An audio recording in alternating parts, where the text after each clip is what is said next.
श्लोक नंबर 42। वल्गतरंगगजगर्जित भीमनाद, उच्चारण करें। वल्गत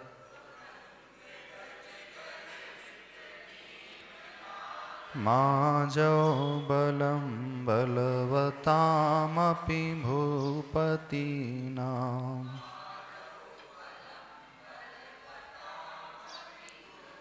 माजौ बलं बलवतामरिभूपतीनाम्। मपी भी पाठ है, बलवता मरी भी पाठ है, दोनों ही पाठ है। इस कारण उच्चार किया बलवता मरी, बलवता मपी, दोनों ही पाठ मिलते हैं। उद्यद्दिवाकरमयोखशिखापवेद्धम्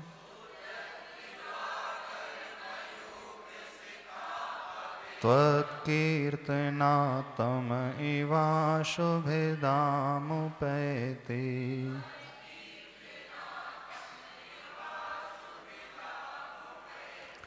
वल्गतरंगगजगर्जित भीमनाद माजौ बलं बलवतामपि भूपतीनाम्। उद्यद्दिवाकरमयोखशिखापवेद्धम् त्वत्कीर्तनात्तम इवाशुभिदामुपैति।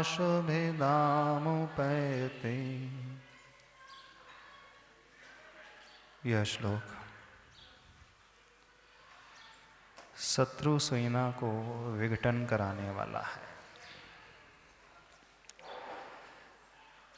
बीते 3-4 श्लोकों से जो वर्णन चल रहा है, आचार्य प्रवर यहाँ पर इस भक्ति के फल का महत्व बतला रहे हैं। जो व्यक्ति भक्ति करता है उसे क्या क्या लाभ होता है, यह बता रहे हैं। श्लोक नंबर 38 में हमने देखा कैसे व्यक्ति निर्भीक बनता है, भय से नहीं सताता है। जो आपका भक्त होता है, आपकी भक्ति करने वाला वह जीव है, उस हाथी के भय को जीत लेता है। 37 श्लोक तक जो वर्णन किया है, प्रभु के विभूति का वर्णन, समावसरण का वर्णन, प्रातिहार्य आदि का वर्णन, उनके गुणों का वर्णन किया है। लेकिन 38 नंबर श्लोक से अब भक्ति नहीं की जा रही है। अब यहाँ पर भक्ति का फल क्या मिलता है, यह बतलाया जा रहा है। 38 श्लोक में देखा हमने कैसे हम उस हाथी के भय को जीतकर निर्भीक बन सकते हैं। 39 नंबर श्लोक में जो भक्त है वह सिंह के आक्रमण को भी आसानी से झेल लेता है, बल्कि सिंह भक्त के आगे पलायत हो जाता है। 40वें नंबर श्लोक में अग्नि का जो उपसर्ग है उससे कैसे जीता जाए, यह फल बतलाया गया है भक्ति के महत्व से। 41वें श्लोक में सर्प का उपद्रव भी हानि नहीं पहुंचाने वाला होता है, यह बताया गया है। ने पिछले 4 श्लोकों में ये फल। अब ये 5वां श्लोक आ रहा है, शत्रु सेना का भय भी प्रभु के भक्त को नहीं रहता है। और आगे हम देखेंगे 43वें श्लोक में भी प्रभु का भक्त है, युद्ध में विजय हो जाता है। 44वें श्लोक में जाएगा, समुद्री तूफान के भय को भी पार करने वाला है। 45वें श्लोक में रोग से मुक्त होने वाला है। ये सारे के सारे श्लोक जो हैं क्या बता रहे हैं, जो आप चाहते हैं ना उस फल को बता रहे हैं। क्योंकि श्रावक अथवा भक्त क्या चाहता है? कुछ ना कुछ चाह उसके भीतर अवश्य रहती है। लेकिन इसका अर्थ यह न ले लिया जाए कि आचार्य भगवान आपको लोभ दे रहे हैं, लालच दे रहे हैं। जब भी हम कोई क्रिया करेंगे, क्रिया का परिणाम अवश्य मिलेगा, रिजल्ट अवश्य मिलेगा।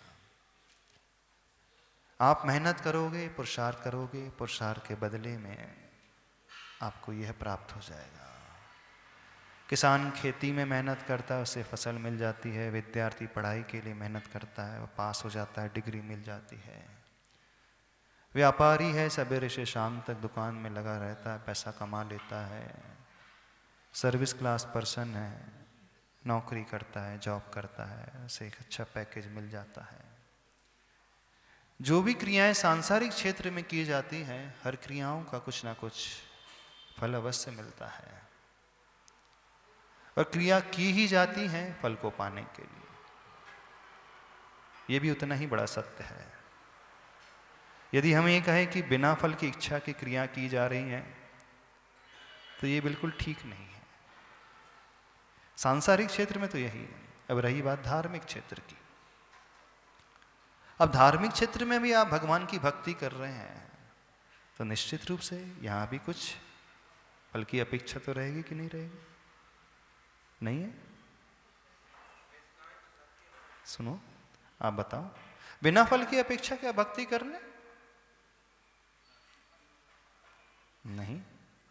बिना फल की अपेक्षा के तो दुनिया में कोई काम होता ही नहीं है, हो भी नहीं सकता, असंभव बात है। फिर भी कहा जाता है फल की अपेक्षा रखे बिना भक्ति करना चाहिए, धर्म करना चाहिए। कहा तो ही जाता है निकांक्षित भक्ति होना चाहिए, कोई आकांक्षा नहीं होती। हम भी कहते हैं, कई बार हमने भी कहा है, व्यापारी बन करके नहीं आना चाहिए, भिखारी बन करके नहीं आना चाहिए, लेन देन नहीं करना चाहिए भगवान से, भगवान को रिश्वत नहीं देना चाहिए लिफाफे की, भगवान कोई डॉक्टर नहीं है, आप अपनी बीमारी ठीक करने के लिए आ गए हैं, भगवान कोई सैनिक नहीं है, सेनापति नहीं जो आपके लिए लड़ाई लड़े, भगवान कोई नाविक नहीं है जो आपको डूबने से बचा ले। हम भी कहते हैं, लेकिन जब हम दूसरा पक्ष देखते हैं तो वहां तो कुछ अलग बात नजर आती है कि संसार में कोई भी क्रिया तो नहीं जिसकी प्रति अपेक्षा ना हो, और असंभव जैसी बात है। एक तरफ कहा जरा आकांक्षा नहीं रखो, और दूसरी तरफ बिना आकांक्षा के कुछ कार्य होता भी नहीं, तो हम कैसे बैलेंस बनाए? और यहां पर आचार्य भगवान पिछले 4-5 श्लोकों से और आगे के 2-3 श्लोकों में और वही फल बता रहे हैं आपको। ये फल मिलेगा भक्तामृत पढ़ने से। सर्प का भय, सिंह का भय दूर हो जाएगा, हाथी का भय दूर हो जाएगा, युद्ध में वो सेना पलायन कर जाएगी। वो भी लालच ही दे रहे हैं, दे रहे हैं? नहीं, लालच नहीं दे रहे हैं, वह फल बताया जा रहा है। अब हम क्या आकांक्षा रखे बिना भक्ति कर सकते हैं? जहां तक देखा जाए नहीं कर सकते। अब फिर उससे हम कैसे सामंजस्य बैठा है उसमें? तो आकांक्षाएं 2 प्रकार की होती हैं। एक होती है सांसारिक वैभव की आकांक्षा, धन संपदा की आकांक्षा, पद प्रतिष्ठा की आकांक्षा, स्वर्गीय सुख की आकांक्षा, सुविधाओं की आकांक्षा। और दूसरी प्रकार की आकांक्षा होती है जो आत्म कल्याण की आकांक्षा, कर्म की क्षय की आकांक्षा, मुक्ति की प्राप्ति की आकांक्षा। वो भी आकांक्षा है, वो पारलौकिक आकांक्षा है। तो जब जब ये कहा जाता है निकांक्षित भक्ति करें, तो उसका अर्थ ये लगाना सांसारिक आकांक्षा न रखते हुए भक्ति करें, लेकिन एट द सेम टाइम पारलौकिक आकांक्षा अवश्य रखें। कर्मों का क्षय हो जाए, प्रभु सुगति में मेरा गमन हो जाए, जिनेन्द्र भगवान की गुणों की संपत्ति मुझे प्राप्त हो जाए, उसे इस प्रकार से लगाना। अब जो व्यक्ति पारलौकिक आकांक्षा ने आत्म कल्याण की आकांक्षा को रखते हुए भक्ति करेगा, तो इससे सांसारिक वैभव, सांसारिक सुख तो अपने आप ही मिल ही जाएगा। उसमें मांगने की इच्छा नहीं होती है, मांगने की जरूरत ही नहीं होती है। यत्र भावः शिवम दत्ते द्यः कियत् दूरवर्तनी। यो नयत्याशु गव्युतिम क्रोशार्धे किम ससीदति। अष्टोपदेश में आचार्य प्रवर पूज्य पाद स्वामी जी कहते हैं, अरे जिन भावों से शिव पद मोक्ष पद की प्राप्ति होती है, स्वर्ग तो बहुत आसान है, कितना दूर है, स्वर्गीय सुख तो बहुत करीब है, निकट है। जो व्यक्ति 2 कोस आसानी से यात्रा कर सकता है, आधा कोस चलने के लिए उसे मेहनत करना पड़ेगा, कठिनाई होगी? नहीं होगी। इतना समझते हुए भी व्यक्ति क्यों पारलौकिक आकांक्षा को छोड़ करके लौकिक आकांक्षा पर उतर आता है, इसे भी समझो थोड़ा सा। शिवपद की आकांक्षा ना करके सांसारिक आकांक्षा करने लगता है, घर गृहस्थी की आकांक्षा, धन दौलत की आकांक्षा, शरीर की आकांक्षाएं, परिवार की आकांक्षाएं, सुविधाओं की आकांक्षाएं, बेटे की आकांक्षा, बेटी की आकांक्षा, दामाद की आकांक्षा, नौकरी, सब करने लगता है। क्यों? जब उससे विश्वास पूरा नहीं होता तो कहीं ऐसी स्थिति आने लगती है। कल अपन ने ये भी देखा था, भगवान का भक्त निरस्त शंक होता है, शंका से रहित होता है। शंका को जीतने वाला व्यक्ति ही यह विश्वास लेकर के चलता है कि नहीं, मैं प्रभु की भक्ति करूंगा तो भक्ति से मुझे तो सब कुछ मिलेगा ही, ये नहीं वो मिलेगा, नीचे वाला नहीं ऊपर वाला, मोक्ष का सुख मिलेगा। जब वो मिलेगा तो ये तो बहुत छोटी सी चीज है, खरपतवार के लिए कोई खेती नहीं करता, घास फूस के लिए कोई खेती नहीं करता, घास फूस तो अपने आप ही बाय प्रोडक्ट के रूप में मिल ही जाता है ना। ये तो सांसारिक वैभव बाय प्रोडक्ट्स है, मेन प्रोडक्ट्स नहीं है। मेन प्रोडक्ट तो हमारा मोक्ष सुख है। दुनिया का कोई भी व्यक्ति बाय प्रोडक्ट के लिए मेहनत नहीं करता है। जब आप शॉपिंग करने के लिए जाते हो तो शॉपिंग के साथ एक अच्छा बैग भी मिलता है, कैरी बैग नहीं मिलता, 100 रुपए का बैग मिल जाता होगा। ज्वेलरी लेने जाएंगे तो अच्छी डिब्बी में मिल जाती होगी, बड़ी आकर्षक डिब्बी मिलती है। तो कितने लोग डिब्बी के उद्देश्य से ज्वेलरी खरीदते हैं, कैरी बैग के उद्देश्य से शॉपिंग करते हैं? कोई नहीं करता होगा। करता है? नहीं, बड़ा अच्छा जूट का बैग मिलता है, बोले आजकल तो पॉलीथीन बैग तो बैन हो गए, बोले जूट का बैग बड़ा अच्छा है, ड्यूरेबल रहता है। उसकी कॉस्टिंग कितनी होगी? बैग की कॉस्टिंग 100 रुपये से ज़्यादा होती होगी, 200 रुपये आ जाती होगी, बल्कि आ जाती ना। तो उसकी डिज़ाइन को देख करके कोई अट्रैक्ट हो जाए, नहीं यहाँ इस शॉप में, इस मॉल में जो है बड़ा अच्छा जूट का बैग मिलता है, उसमें सामग्री मिलती है, तो अपन उसे खरीदने के लिए जाए। कोई होता है ऐसा?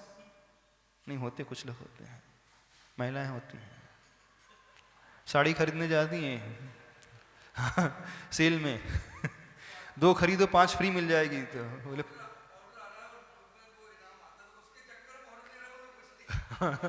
क्या एक पाउडर खरीदना तो उसमें एक्स्ट्रा गिफ्ट मिल,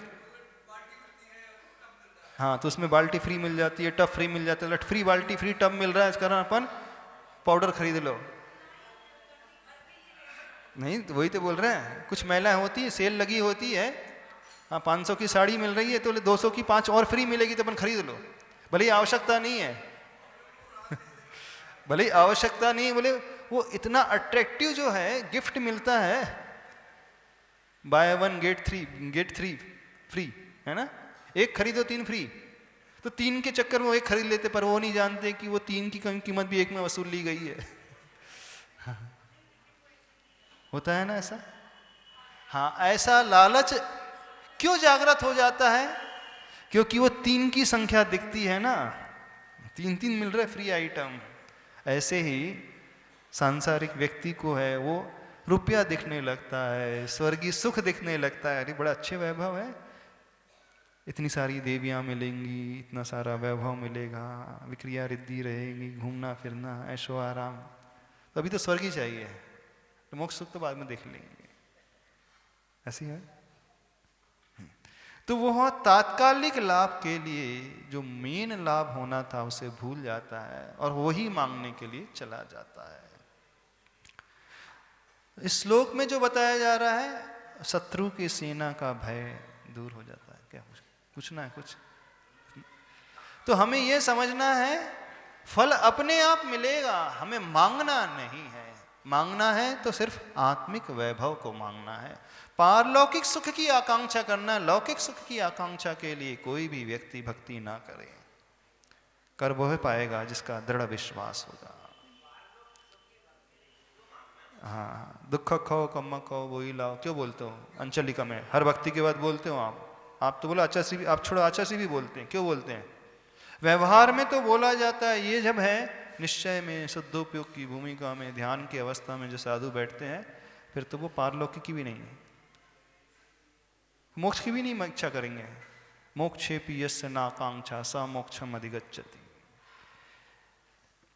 मोक्ष की भी जिसकी आकांक्षा नहीं होता वो जीव मोक्ष को जाता है, मोक्ष को प्राप्त करता है।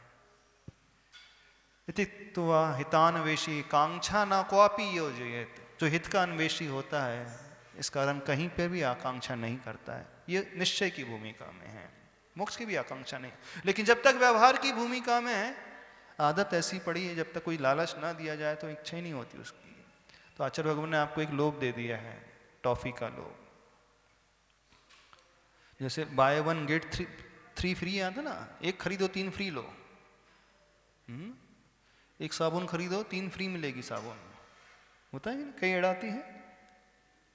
महाराज श्री, ये बात तो हो रही है दृढ़ विश्वासी की, यह बात तो हो रही है दृढ़ विश्वासी की, लेकिन जो विश्वास नहीं रखते वो कुतर्क देते हैं। इस सामान्य तो हमें जो देख रहा है वो तो प्राप्त हो नहीं रहा है। हाँ। और जो इतनी कठिन कठिन बात कर रहे हैं वो सुलभता से प्राप्त हो जाता है, कहाँ तक फिर संतुष्ट करें उन्हें? क्या करते हो? दुकान है आपकी, क्या का बिजनेस है?